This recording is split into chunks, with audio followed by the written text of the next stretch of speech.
It's 10:47 p.m. The house is silent. Everyone's asleep. You're standing in front of the open fridge, the light lighting up your face in the dark. It's not hunger. You know that. You ate well today. You tried. But something pulled you here. And tomorrow, you'll wake up with that heavy feeling that isn't just your stomach. It's guilt. You've dieted. You've trained. You've cut carbs. You've woken up early. You've genuinely tried. And the belly is still there. You know why? Because nobody told you about the hormonal signal your body gets every single day without you even noticing. And while that signal is off, it doesn't matter how hard you try, your results stall. Some people walk every day and never lose belly fat. Some people walk 15 minutes after lunch and their whole body changes in 2 weeks. The difference isn't effort, it's mechanism. Get ready, because I'm about to show you the mistake that's been freezing your progress and the exact 14-day protocol to fix it for good. In this video, I'm going to show you 3 things. First, the exact hormonal mechanism that makes abdominal fat resist any effort when your internal environment is off. Second, why most people are using the right tool the wrong way and how that quietly sabotages results without anyone noticing. Third, a 14-day protocol split into 3 simple phases with real metrics so you'll know it's working without relying only on the scale. Everything here is based on applied physiology in simple language with no extremes, no miracles, no suffering, a system. If this kind of content makes sense to you, hit like right now. It takes 1 second and it helps the channel reach more people who need this. If you're not subscribed yet, subscribe and turn on notifications so you don't miss what's coming next. And tell me in the comments, what's the last thing you tried to lose belly fat? Did it work? I'll read and reply to every single one. Before we get into the mechanism, here's one action to test today. After your next main meal, stand up and walk for 10 minutes. Easy pace. No headphones, no rush. It can be around the block, down the hallway at work, or around your desk. 10 minutes. This isn't a symbolic workout. It's a real metabolic signal that lowers the insulin spike after you eat and starts telling your body the environment is safe. You won't see it on the scale tomorrow, but you might feel something different tonight. Less of that compulsive urge to eat after dinner. Less of that hunger that isn't hunger. Try it.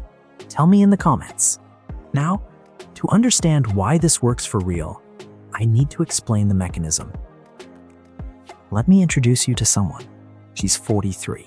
She works from home. She wakes up at 7 a.m. and grabs her phone before she even gets out of bed. Quick breakfast.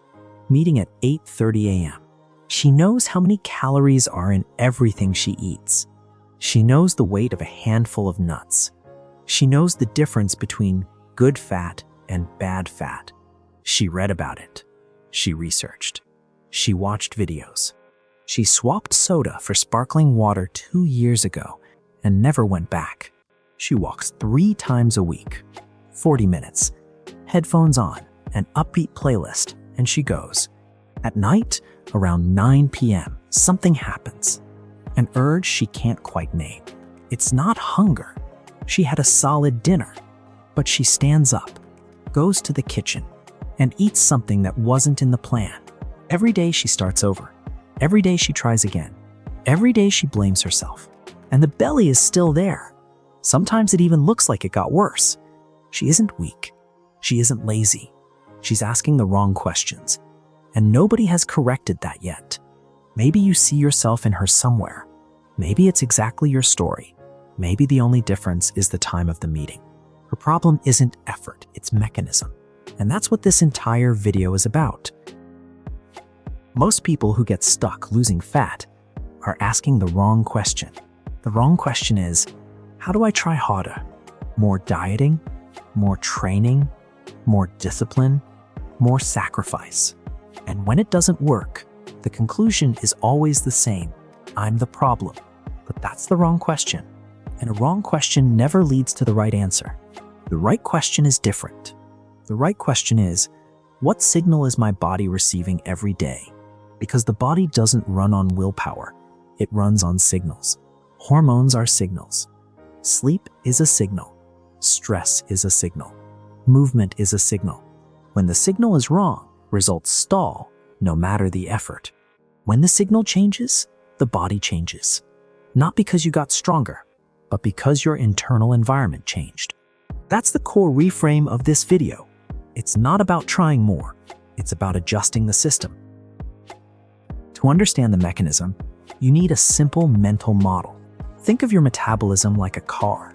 At high speed, it uses premium fuel, fast energy, readily available. In the body, that's glucose. When you're stressed, wired, under pressure, your body demands quick fuel, and it uses glucose. At low speed, the car shifts into economy mode. It stops burning the expensive fuel and starts using the backup reserve. In the body, that reserve is fat. A low-intensity walk puts your body into economy mode. Not because you're trying harder, because you're moving at the right intensity. Pay attention to this part because it changes the rest of the video. The problem is most people go walking at the wrong pace. They put on high-energy music, speed up, get out of breath, finish sweaty and satisfied. It feels like they did more, but they left economy mode and went right back to premium fuel. The body used glucose, not fat. And there's more. When intensity is high, cortisol goes up. Cortisol is the stress hormone, and elevated cortisol sends a very clear message to the body: store fat in the belly. It's an old survival response. The body reads stress as threat, and under threat, it doesn't release reserves. It protects them. So the exercise that should help ends up reinforcing the problem. It's not your fault. Nobody explained the mechanism. Now you know. Get ready, because now I'm going to show you what changes when the right signal starts getting sent every day. So here's the plot twist. And it matters because it goes against everything you were taught about exercise and fat loss. Most people believe more intensity equals more results. That sweating more means burning more. That if it didn't hurt, it didn't work. That's true in some contexts, but it's completely wrong when the main problem is elevated cortisol and insulin resistance. Insulin resistance is when the body's cells stop responding well to the hormone insulin. The body makes more and more insulin to try to do the same job. And with high insulin circulating, access to stored fat gets blocked. It's like trying to withdraw money from the bank when the system is down. You have the balance, but you can't access it. High-intensity exercise on top of already high cortisol is like adding more stress to a system that's already overloaded. Cortisol rises even more. Insulin responds, and the body keeps storing belly fat as a protection mechanism. So, it's not that the person isn't trying hard enough. It's that they're using the right tool in the wrong mode. And the solution isn't more effort. It's less stress and more signal. Here's the key. A 30-minute walk at a comfortable pace is not a calorie-burning workout. It's a signal that tells your hormone system the environment is safe. You can relax. You can release. It's not the calories you burn during the walk that change the outcome. It's what happens in the hours after. Cortisol dropping, insulin responding better, fat becoming accessible. 30 minutes, comfortable pace, every day. It's not about suffering more. It's about sending the right signal. Now let me show you what happens in your body when that signal starts getting sent every day. There are 5 effects in a cascade. One leads to the next. And understanding this sequence is what will make you stop treating walking like it's optional. Effect 1. Cortisol starts to come down. During a low-intensity walk, the parasympathetic nervous system takes over. That's the rest and digest system. The opposite of high alert. The opposite of stress. Cortisol, which was chronically elevated because of work, screens, worry, and rushing, starts to decrease. Not all at once, not in one day, but with daily repetition, your baseline cortisol starts to drop, and that changes everything that comes next. Effect 2. Insulin starts responding better. High cortisol blocks insulin's action in the cells. It's like trying to open a door with the right key, but someone's holding it shut from the inside. When cortisol drops, that block eases. cells start opening their doors to glucose again. The body needs less insulin to do the same job. And with less insulin circulating in the blood, access to stored fat opens up. Because high insulin is the signal that tells your body, store. Lower insulin is the signal that says, you can use it. Effect 3. Belly fat starts to become accessible. Belly fat, also called visceral fat, is the most sensitive to cortisol and insulin. It was placed there as an emergency reserve, and the body only releases emergency reserves when it feels the environment is safe. When cortisol drops and insulin stabilizes, your body finally understands the emergency is over, and it begins mobilizing that fat. Slowly, consistently, in a way the scale may take time to show, but a measuring tape starts to notice. Effect 4. Sleep improves. Lower cortisol at night means your body can produce melatonin more efficiently. Melatonin is the hormone that signals sleep. When it works better, you fall asleep faster, wake up less during the night, and wake up with more energy. And quality sleep by itself is one of the strongest hormone regulators there is. Poor sleep raises cortisol. Elevated cortisol makes sleep worse. It's a vicious cycle. Walking starts breaking that cycle on the cortisol side. Effect 5. Late night hunger decreases. With better sleep and more stable insulin throughout the day, that compulsive urge to eat after 9 p.m. starts to lose strength. It doesn't vanish overnight, but it gets smaller, more manageable, less urgent. And that breaks the cycle that made someone feel weak every night in front of the fridge. It wasn't weakness.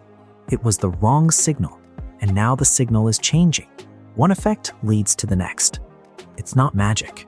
It's a hormonal cascade, and it all starts with 30 minutes at the right pace. Now the protocol. 14 days, 3 phases. Real-life friendly, without needing a gym, equipment, or a fixed schedule. Phase 1, days 1 to 5. Consistency above everything. 1 walk per day, 30 minutes. Comfortable pace. The intensity rule is simple and needs no device. You should be able to say a full sentence without pausing to breathe. If you can't, you're going too fast. Slow down. Time of day. Any time that fits your life today. Morning, afternoon, evening. There's no perfect time in this phase. What matters is going out or not. The most important thing in the first 5 days is building a daily movement pattern without missing a day. If it rains, walk inside. If you have meetings, split it into 2 blocks of 15 minutes. The goal is to not break the streak. Phase 2, days 6 to 10. Post-meal timing. Now you add one detail that changes results in a big way. Walk in the 10 to 15 minutes immediately after your main meal of the day. When you move right after eating, your muscles start absorbing some of the glucose that entered your bloodstream. That lowers the post-meal insulin spike naturally, with no medication, no supplements, and no food restriction. It doesn't have to be the whole walk at that moment. It can be a short outing after lunch, 10 minutes around the block, a lap down the hallway at work. What you can't do is sit straight down on the couch or in a chair right after you eat. This is the phase where the mechanism starts working more precisely. And this is where many people begin noticing the first difference in late-night hunger. Phase 3, days 11 to 14. Optional fasted morning walk. If your routine allows, add a 15 to 20-minute walk in the morning before breakfast. On an empty stomach, glucose and insulin levels are naturally lower. In that state, the body tends to tap into fat as an energy source more quickly.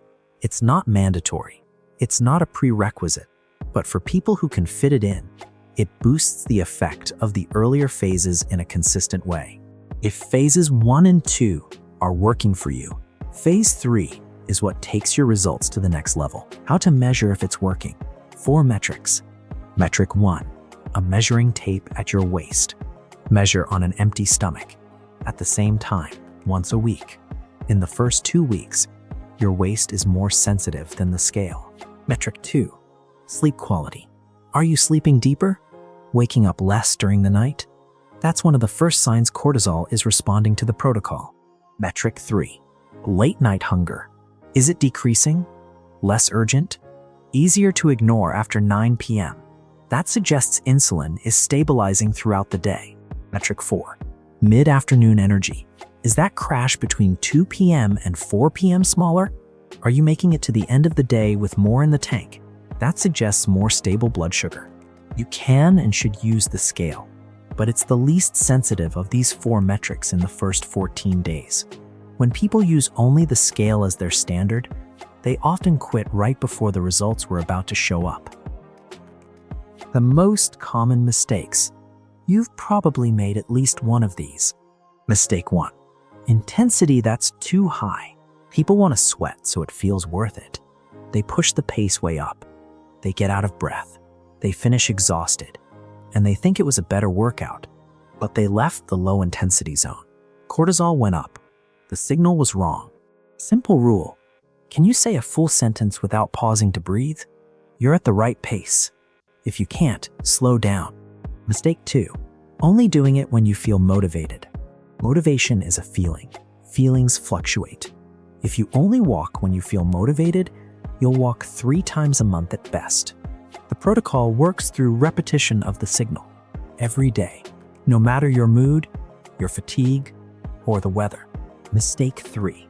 Measuring only by the scale. The scale may not move in the first 2 weeks even if the protocol is working perfectly. Cortisol dropping, sleep improving, hunger decreasing. If you use only the scale as your standard, you quit before the results that were on the way. Mistake 4.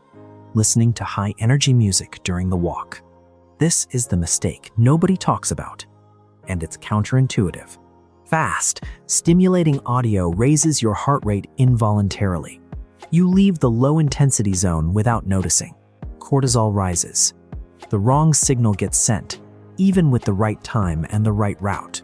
Choose calm music, nature sounds, or silence, especially in the first 14 days. Before we wrap up, we need to talk about safety. This channel takes responsibility seriously. This is educational content. It does not replace medical advice. If you have any diagnosed health condition, talk to your doctor before starting any movement protocol, even if it's just walking. Who should be cautious? People with heart conditions or uncontrolled blood pressure. Get medical clearance first. People with type 1 diabetes or anyone who uses insulin. Monitor blood sugar before and after movement, especially for the optional fasted walk in phase 3. Pregnant women. Walking is generally welcome, but intensity and duration should be guided by your obstetrician. People with joint injuries in the knees, hips, or ankles. Adjust the surface and the time. Flat ground and an even gentler pace. Most common objections. I don't have 30 minutes a day. Split it into 2 blocks of 15. The signal works cumulatively. What you can't do is 0 days per week. I already walk and it doesn't work. The question is, what pace do you walk at? What kind of music? And when do you walk relative to meals? The protocol isn't just walking. It's walking with the right signal. I have knee problems. Drop it to 20 minutes. Walk on flat ground. No inclines. Even lighter pace. The signal still works. Warning signs to stop immediately. Chest pain during or after walking. Dizziness or shortness of breath that's out of proportion to the effort. Tingling in the arms or face. A very irregular heartbeat. These signs require medical evaluation. Don't ignore them. 3 things to leave this video knowing by heart. First, the problem was never effort. It was signal. High cortisol, dysregulated insulin, and the body in protection mode. While the signal is wrong, results stall. Second, low-intensity walking is hormonal language. It tells your body the environment is safe, you can release. Cortisol drops, insulin stabilizes, belly fat becomes accessible, sleep improves, and late-night hunger decreases. Third, consistency beats intensity. 30 minutes at the right pace, every day, beats 1 hour of intense training 3 times a week. It's not about the perfect day. It's about the repeated signal. A system beats willpower every time. You made it this far, and that already says something about you. You're not looking for a shortcut. You're trying to understand. And when you understand the mechanism, You stop blaming yourself and start adjusting the system. Think back to the scene from the beginning. The kitchen at 10:47 p.m., the fridge light, the guilt afterward. That scene doesn't happen because you're weak. It happens because your body was sending a signal of imbalance and you didn't have the language to respond. Now you do. You know what chronic cortisol is. You know what insulin resistance is. You know why belly fat fights back. And you know what to do tomorrow to start changing the signal. It's not about perfection. It's not about suffering more. It's about a system. Your body isn't broken. It's responding to the environment that was created. And now you know how to change that environment. 30 minutes. The right pace. Every day. That's the switch. That's the turning point. And if this video found you at a moment when you needed to hear it, tell me, because that matters to me. If this helped, share it with someone who needs to hear it today. Hit like. 1 second, real difference. Subscribe and turn on notifications. The next video is about cortisol and sleep, and it completes everything you learned here. Tell me in the comments, which part of this video hit you the most? I reply to all of them. See you in the next one.